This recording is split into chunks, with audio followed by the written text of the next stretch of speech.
Hello दोस्तों, मैं Rohit Singh cafe inter college के चैनल पर आपका एक बार फिर से हार्दिक स्वागत करता हूं। दोस्तों, इससे पहले सेट के 2 वीडियो बनाए जा चुके हैं और उम्मीद करता हूं कि आप सभी ने उन वीडियोस को देखा होगा। अगर आप में से किसी ने वो वीडियो को नहीं देखा है, तो प्लीज़ पहले इस वीडियो को ब्रेक करके उन दोनों वीडियो को देख लीजिए ताकि आपको अच्छे से समझ में आए। तो आइए इस वीडियो को हम शुरू करते हैं। दोस्तों, इस वीडियो में हम समुच्चय के प्रकार के बारे में जानेंगे कि समुच्चय के कौन-कौन से प्रकार हैं। पहला जो प्रकार है वो है रिक्त समुच्चय या फिर एम्प्टी सेट, इसे हम नल सेट भी कहते हैं। ऐसा समुच्चय जिसमें कोई अवयव नहीं होता, ऐसा समुच्चय जिसमें एक भी अवयव नहीं होता, मतलब उसमें उस सेट में एक भी एलिमेंट ना हो, उसे हम क्या कहते हैं? रिक्त समुच्चय कहते हैं। और इसे हम फाई, ये आप देख रहे हैं, ये फाई है, हम इसे फाई से प्रदर्शित करते हैं या फिर मझले ब्रैकेट के अंदर कोई भी अवयव न रख के प्रदर्शित करते हैं।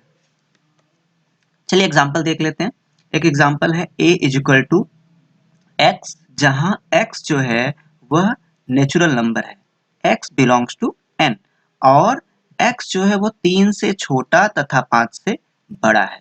अब दोस्तों आप सोचिए कि क्या कोई ऐसा नेचुरल नंबर जो आप काउंटिंग नंबर, आप जिससे गिनती कहते हो 1 2 3 4 5, क्या आपको कोई ऐसी संख्या मिलती है जो 3 से छोटा हो और साथ में 5 से बड़ा हो? नहीं, ऐसी कोई संख्या है ही नहीं।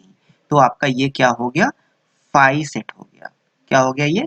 नल सेट अर्थात रिक्त समुच्चय हो गया। क्यों? क्योंकि इसमें जो अवयवों की संख्या है वह 0 है, इसमें अंदर कुछ भी नहीं, खाली है। ठीक है? इसलिए ये क्या है? रिक्त समुच्चय है। इसी तरह से एक और एग्जांपल लेते हैं। एक सेट है बी। कैसा, कौन सा सेट है? बी। और इस सेट के बारे में क्या कहा गया है कि x जहां x 2 से अधिक एक सम अभाज्य संख्या है। चलिए अभी हम पहले अभाज्य संख्या की बात करें तो आप जानते हैं कि 2 3 5 7 11 13 17 19, मैं सभी लिख नहीं रहा हूं, बस ऐसे ही 2-4 आपके सामने रख दे रहा हूं ताकि आप समझ पाए। ये सारी क्या है? अभाज्य संख्याएं हैं। लेकिन अगर इसमें हम कहें कि अभाज्य सम संख्या, तो अभाज्य सम संख्या आपको सिर्फ एक दिखेगी। अभाज्य सम संख्या आपको सिर्फ एक दिखेगी, वो कौन सी है? 2। 2 के अलावा जितनी भी आप संख्याएं देखेंगे वो सारी संख्याएं अभाज्य तो हैं लेकिन वो सम नहीं है। इसलिए हम कह सकते हैं कि इसमें एलिमेंट्स की संख्या क्या है? 0 है। तो ये क्या हो गया? फाई सेट हो गया या फिर नल सेट हो गया या एम्प्टी सेट हो गया। ओके, चलिए आगे बढ़ते हैं, एक और एग्जांपल लेते हैं। देखिए इस एग्जांपल में आपको क्या दिख रहा है? सी एक सेट है जिसमें अवयव कितने हैं? 0? नहीं, बिल्कुल नहीं, इसमें एक अवयव है, क्योंकि जो भी अवयव होते हैं वो मझले ब्रैकेट के अंदर लिखते हैं। इसमें आपको कितने अवयव दिख रहे हैं? एक अवयव दिख रहा है, वो अवयव क्या है? 0। इसलिए यह जो है वह एम्प्टी सेट नहीं है। यह, इसको हम एकल समुच्चय कहेंगे। ऐसे समुच्चय जिसमें अवयवों की संख्या एक हो उसको हम एकल समुच्चय कहते हैं। तो यह आपका, बहुत सारे लोग इसमें कंफ्यूज हो जाते हैं कि देखिए इसमें अवयवों की संख्या 0 है। नहीं, 0 इटसेल्फ एलिमेंट, यहाँ पे 0 खुद भी एक अवयव है।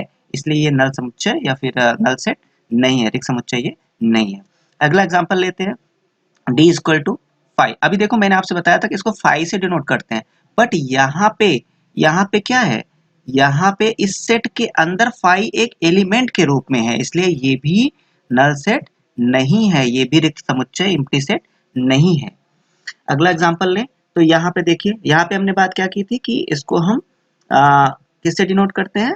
मझले ब्रैकेट से। बट मझले ब्रैकेट के अंदर कोई भी एलिमेंट नहीं होना चाहिए। और अगर हम इस एलिमेंट की बात, इस सेट की बात करें जिसका नाम ई है, तो इस सेट में आपका एक एलिमेंट अंदर है और वह एलिमेंट क्या है? मझला ब्रैकेट, इसलिए ये भी रिक्त समुच्चय नहीं है।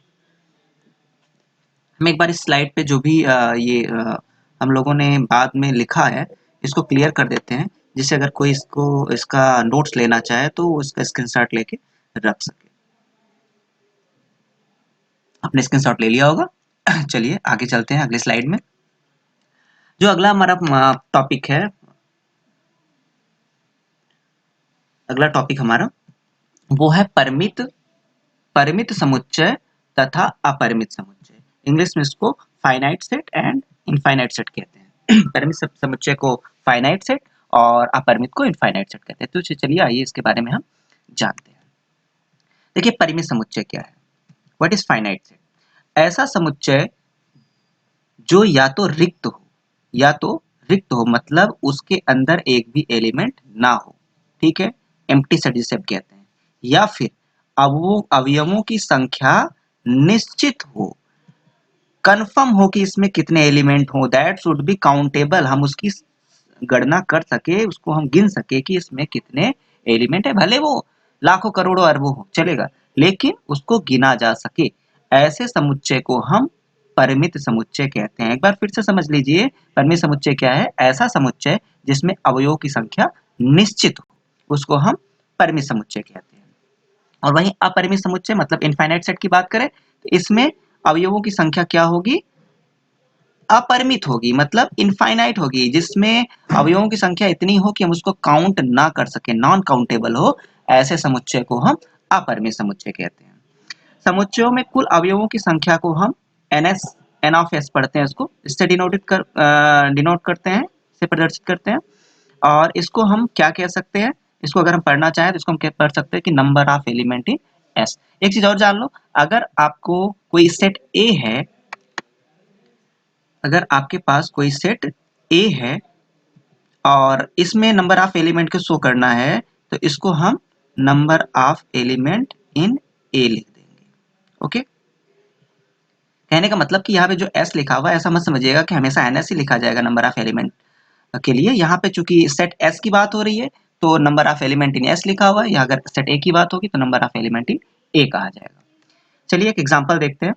एक आपका एग्जांपल है, ए एक सेट है और इस सेट के अंदर आपको 1 2 3 4 5 5 एलिमेंट आपको नजर आ रहे हैं, ठीक है। तो अगर आपसे कहा जाए कि Na क्या होगा, तो Na क्या हो जाएगा, 5 हो जाएगा। Number of element in A is equal to 5। इस तरह से हम कह सकते हैं कि ये कैसा सेट है, ये एक परिमित सेट है।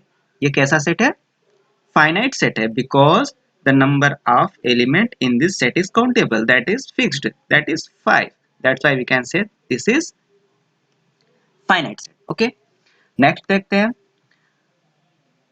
n इज इक्वल टू प्राकृत संख्याओं का समुच्चय। अब देखो नेचुरल नंबर है, ये आपने पहले देखा हुआ है इसको, ठीक है। नेचुरल नंबर के सेट को हम कैपिटल एन से डिनोट करते हैं और इसमें कितने एलिमेंट्स होते हैं आप गिनते चले जाओ, कभी खत्म नहीं होगा, अनकाउंटेबल है ये, इसको कभी हम गिन नहीं सकते। और इसकी वजह से इसमें अवयवों की संख्या number of element in n equal to क्या है, इनफाइनाइट है। दैट्स वाई ये क्या है, इनफाइनाइट सेट है। ये कैसा सेट है, इनफाइनाइट सेट है। अगला एग्जांपल लेते हैं, b equal to X such that, या फिर जहां x पृथ्वी पर रहने वाला कोई जीव है।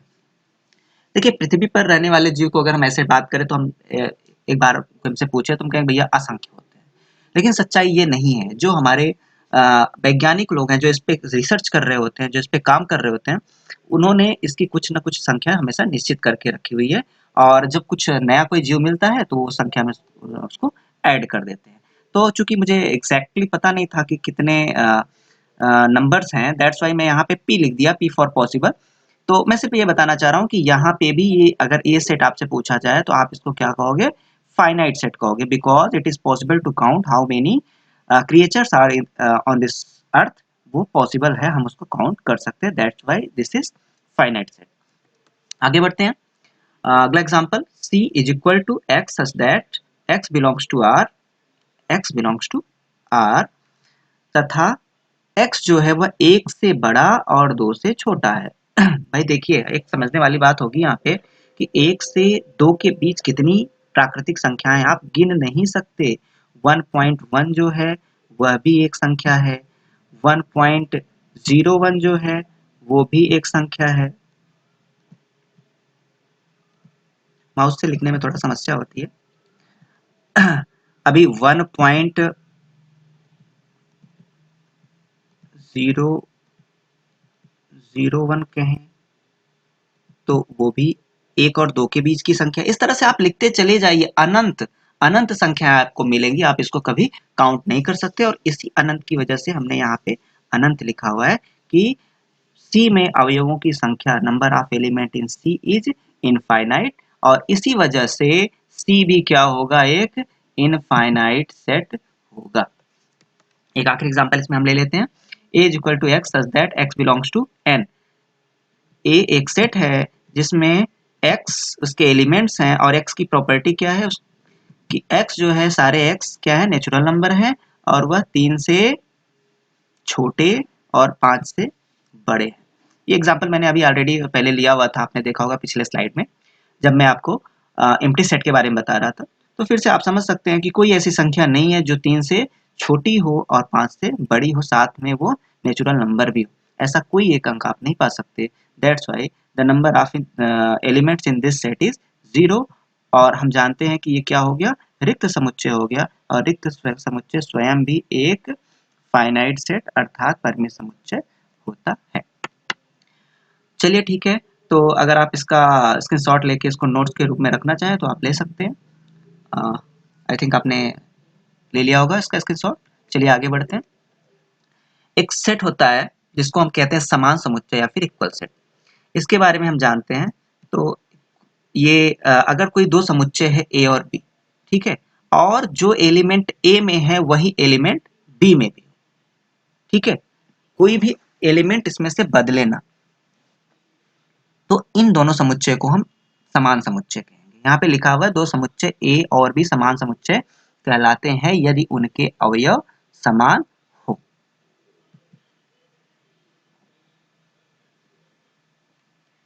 ठीक है, तो इसको हम a इक्वल टू बी से डिनोट करते हैं, इसको हम a इक्वल टू बी से प्रदर्शित करते हैं। इसको क्या बोलते हैं, a और b समान समुच्चय है।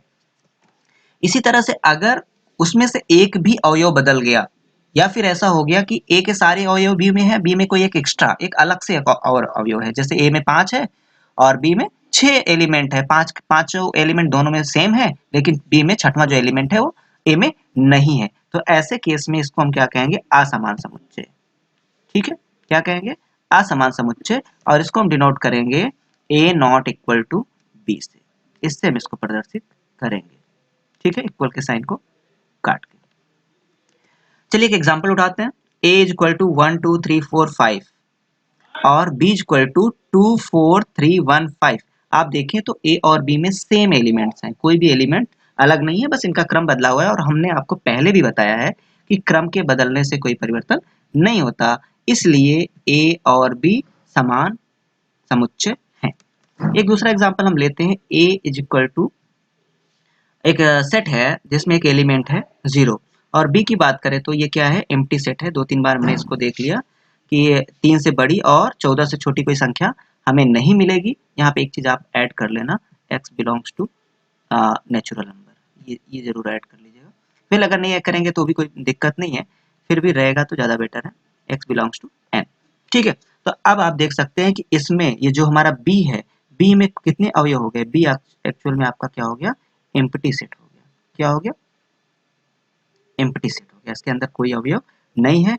तो आप देख सकते हैं कि a जो है वो एकल समुच्चय है और b जो है वो रिक्त समुच्चय है, दोनों में अवयवों की संख्या में भी अंतर है, तो ये समान नहीं हो सकता। तो इसीलिए इसको क्या कहा गया कि a is not equal to b।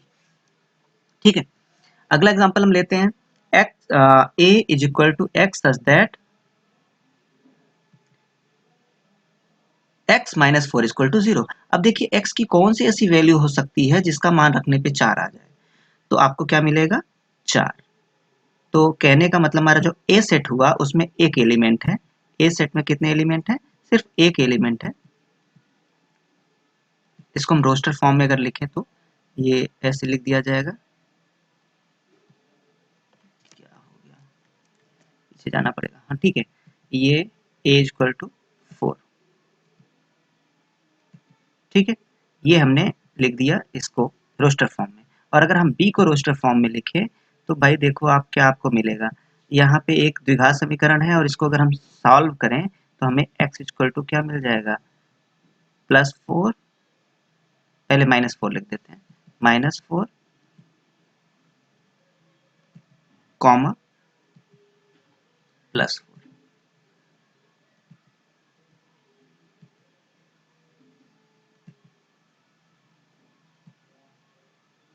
तो आप देखिए ए और बी दोनों क्या हो गए, डिफरेंट डिफरेंट सेट हो गए। ए के कुछ अवयव, एक अवयव तो बी में है, यहाँ पे 4 है, यहाँ पे भी 4 है, ठीक है, प्लस ना लिखते तो भी चलता, सिर्फ 4 लिख देते। लेकिन यहाँ पे एक ऐसा ये एलिमेंट है जो कि ए में नहीं है, इसलिए ए नॉट इक्वल टू बी हो जाएगा, ठीक है। ओके, चलिए नेक्स्ट स्लाइड में इसमें कुछ एग्जांपल्स हम आपके सामने रखेंगे और आपको बताना है कि ये कैसा सेट है, ये फाइनाइट है कि इनफाइनाइट है, मतलब परिमित है कि अपरिमित है, ठीक है।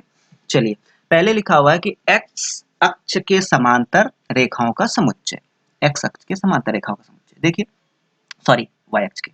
ओके, तो हम यहाँ पे एक कार्टेशियन प्लेन ड्रॉ कर लेते हैं, ये हमारा हो गया कार्टेशियन प्लेन और आपका यही तो है वाई अक्ष, ठीक है। अब कह रहा है इसके समांतर आपको रेखाएं खींचनी है, कितनी खींच सकते हो आप, कितनी आप बताइए, 1000 खींच सकते हो? नहीं, और भी ज्यादा, इनफाइनाइट खींच सकते हो। हम गिन नहीं सकते कि इसके समांतर कितनी रेखाएं खींची जा सकती हैं। तो चूंकि इसमें कितने एलिमेंट्स आएंगे, अनंत एलिमेंट आएंगे, और इसलिए ये क्या है, इनफाइनाइट सेट है। क्या है, infinite set, infinite set. Okay, अगला देखते हैं पृथ्वी पर रहने वाले जानवरों का समुच्चय। इस पे चर्चा भी हम पहले कर चुके हैं कि आम बोलचाल की भाषा में हम कह तो देंगे कि अनंत, लेकिन ये फिक्स्ड है कि यह इस अर्थ पे कितने क्रिएचर्स हैं, कितने जानवर हैं। तो फिर हम कह सकते हैं जानवर, या फिर यहाँ पे जीव अगर कहें तो जीव के लिए क्रिएचर हो जाएगा। एनिमल्स भी फिक्स्ड है। ओके, तो ये भी क्या है, ये फाइनाइट सेट है आपका। कैसा सेट है, फाइनाइट सेट है। ओके, अगला एग्जांपल देखते हैं, 0 0 से होकर जाने वाले वृत्तों का समुच्चय। देखिए 0 0 मतलब ये आपका एक कार्टेशियन प्लेन है और ये जहाँ पे दोनों एक्सिस काटती हैं, ये आपका ओरिजिन पॉइंट ही 0 0, इसका निशान क्या होता है, 0 0। अब कह रहा है कि इससे जाने वाले वृत्तों का की संख्या क्या होगी, पहले वो आप बताइए। आप कितने वृत्त खींच सकते हो इससे जाने, ये देखिए 3 यही खींच दिया मैंने। ऐसे ही अगर यहाँ उठाए इसको, इस साइड 1 2 3, ऐसे आप चाहे तो खींचते चले जाइए, कभी खत्म नहीं होगा। इस तरह से हम कह सकते हैं कि कितने एलिमेंट्स होंगे, इनफाइनाइट होंगे। कितने होंगे, इनफाइनाइट, और दैट्स वाई ये भी क्या हो जाएगा, इनफाइनाइट सेट हो जाएगा। चलिए एक अगला एग्जांपल हम लेते हैं।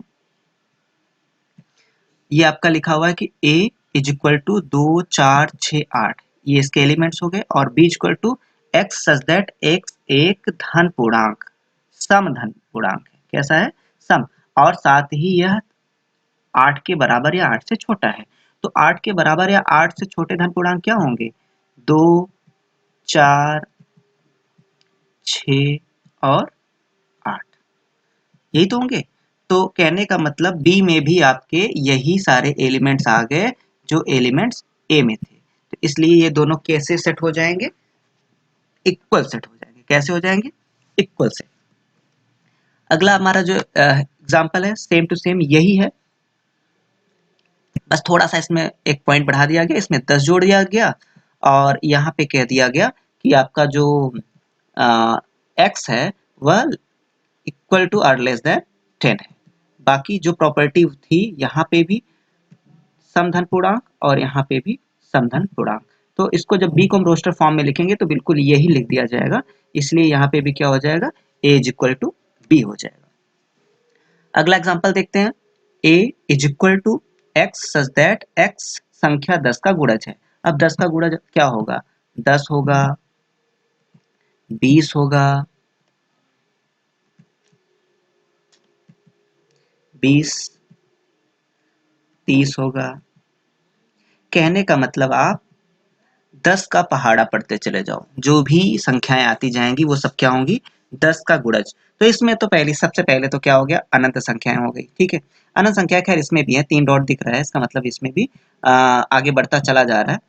लेकिन यहाँ पे आपको 10 20 30 40 50 60 ये पॉइंट्स मिल रहे हैं, और यहाँ पे आपको क्या मिल रहा है 10, 15, 20, 25।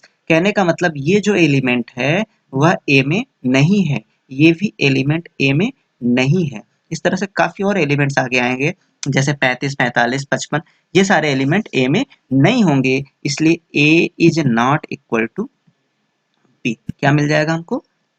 ए is not equal to B. इसका मतलब क्या हो जाएगा कि ए और बी असमान समुच्चय हैं, ये समान समुच्चय नहीं है। एक आखिरी एग्जांपल यहाँ पे आप देख सकते हैं, जिसमें लिखा हुआ है कि ए इज इक्वल टू 2, 3। ए में दो एलिमेंट्स हैं 2 और 3, और बी में आप देखेंगे तो x सच दैट x क्या है? एक समीकरण का हल है। वो समीकरण क्या है? X square plus 5x plus 6। आप इसका जब इसका सॉल्यूशन करेंगे तो आपको x इक्वल टू क्या मिल जाएगा? -2 एंड -3, -2 एंड -3। तो आप देखिए इसका अगर हम रोस्टर फॉर्म में लिख ले तो ये कैसे आ जाएगा? -2 एंड -3, जबकि यहाँ पे क्या है 2 एंड 3, तो a is not equal to b। चलिए दोस्तों, वीडियो को बहुत लंबा नहीं करेंगे, हम आज वीडियो को यहीं पे ब्रेक करते हैं। दोस्तों, अगर वीडियो आपको पसंद आए तो इसे लाइक करें और अपने दोस्तों के साथ शेयर करें, तथा साथ में चैनल को सब्सक्राइब करते हुए बेल आइकन को भी दबा दें, जिससे जैसे ही हमारा अगला वीडियो अपलोड हो आपको नोटिफिकेशन तुरंत मिल जाए। Thank you very much for watching me. Jai Hind.